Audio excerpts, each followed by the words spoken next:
بہت سارے پاگل آپ نے دیکھے ہوں گے، میں نے بھی دیکھے ہیں۔ کیسے نظر آتا ہے گلی میں سڑک پہ چلتا ہوا بندہ، ہم اس کو کیسے پہچانتے ہیں کہ یہ پاگل ہے؟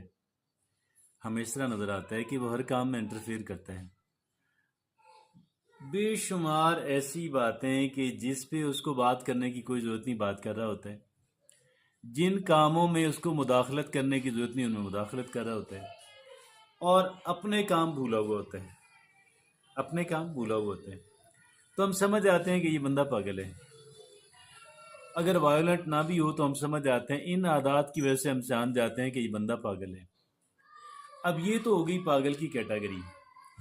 پاگل کی کیٹیگری کے بعد اس سے چھوٹی کیٹیگری ہوتی ہے فولش آدمی کی۔ فولش آدمی کیسے پہچانا جاتا ہے؟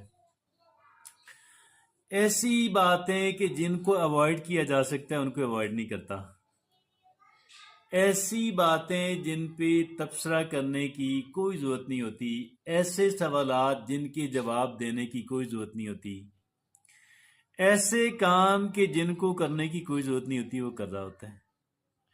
اب اس میں اس بات کو الگ رکھیے کہ ایک بندہ نیکی اور بلائی کا کام کر رہا ہے، وہ تو عظمت کی علامت ہے۔ کیا ہے؟ عظمت کی علامت ہے، گریٹنس کی علامت ہے۔ ان سے مجھے محبت ہے، عقیدت ہے، ہم سب کو ہونی چاہیے، اور ان کا ہاتھ بٹانے کی ضرورت ہے۔ لیکن اب ایسے ایسے جملے کہتے رہنا کہ جو مسائل پیدا کریں، اگرچہ بعض اوقات تو بڑا عقل مند آدمی بھی کر دیتا ہے، لیکن یہ ہے کہ ہم ان نیسیسری چیزوں کو اوائڈ کرتے رہیں گے نا، تو اس میں ہمارا بھلا ہی بھلا ہے، اور ہمارے جو پیارے ہیں، ہمارے جو اہل خانہ، ان کا بھی بھلا ہے۔ تو لہٰذا اوائڈ کیجئے غیر ضروری جو لڑائی جھگڑے ہیں، جو بحث مباحثے ہیں، جو تکرار ہے۔ اب آپ یہ دیکھیے گا کہ پاکستان جیسے معاشرے کے اندر بہت دفعہ اس طرح ہوا ہے، بہت دفعہ اس طرح ہوا ہے۔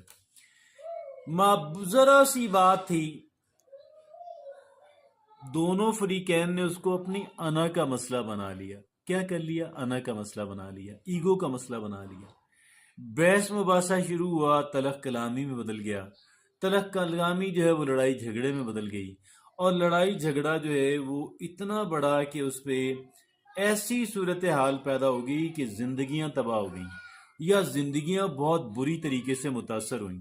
بعض جگہوں پہ مرڈر ہو جاتے ہیں، بعض جگہوں پہ بڑا لڑائی جھگڑا ہو جاتا ہے۔ اس کی بنیاد ذرا سی ہوتی ہے، ایسی باتیں کہ جن سے